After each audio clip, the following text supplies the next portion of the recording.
And one that I want to make for you today is something that was really a recipe that was created by a friend of ours, Gracie LaPuma.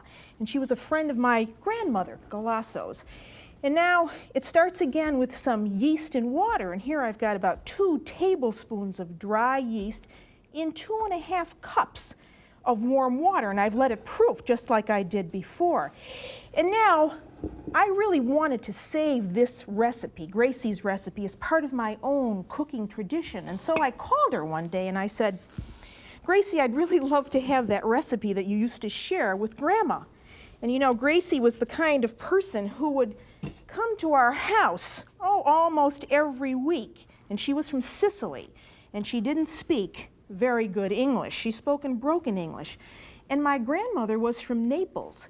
But the two of them, speaking in their own distinct dialects, really understood each other very well, because the hardships that they both endured in Italy were the same, no matter what region they came from. And so when I wanted this recipe, I said, how do you make it? And she said, just to put a little flour into the well. And this is really the well, or as my grandmother Galasso used to say, the fontana. Some Italians call it a volcano, and really this is the old way of making bread and rolls and pasta. And so here's my well. And now this goes in here, but we have to add a few more ingredients to this. And Gracie loved to put anise seeds in, and here's about 4 tablespoons of anise seeds. So that goes in. And then some salt, about a tablespoon or so, and pepper. And now this really threw me for a loop because I remember these as being very tangy. I said, how much pepper?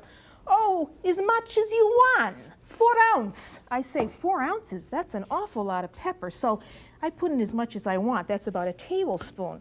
And then here, about a tablespoon of olive oil. And I think that's all of it. So now you want to mix that up, you see. And now you got to hold your breath because this goes in there. And now, if you were a little skittish about doing this, well, you could do this in a bowl. But I think that this is a great way to keep tradition alive. So I'm going to try it this way. And now what Gracie would do, you see, is start to bring the flour into the center from the outside wall. And now the important thing here is that you don't ever want to allow this wall to collapse. I know, because I've done it several times. And now when you have enough flour in your dough, well, then you can push the rest aside, you see. So I want to get this into a nice, soft ball. So keep going like that. And this needs, maybe just a little bit more flour, but it could use a lot more kneading than I'm giving it now.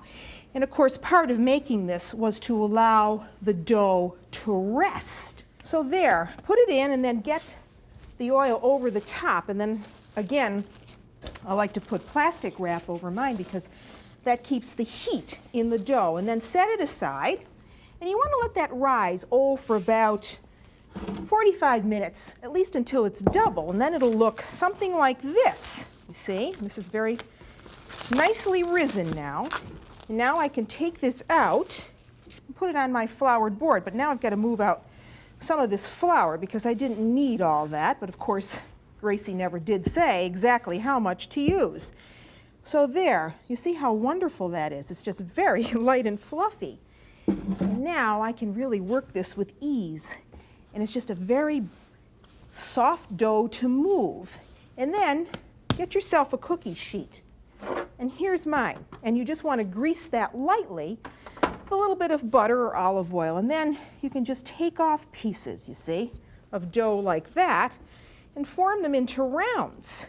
And sometimes she made them into oval shapes. So form them into rounds. And now a bunch of dough like this is going to make, about 2½ dozen of rolls. So you can make rounds or you can make little oblong pieces. And I think it's nice to have just a combination of the various types. And sometimes she even made them into twists. And then after you get them on a sheet like that, you see, Then what you want to do is brush them with a little bit of egg. So here's an egg that's just been beaten up with about a tablespoon of water.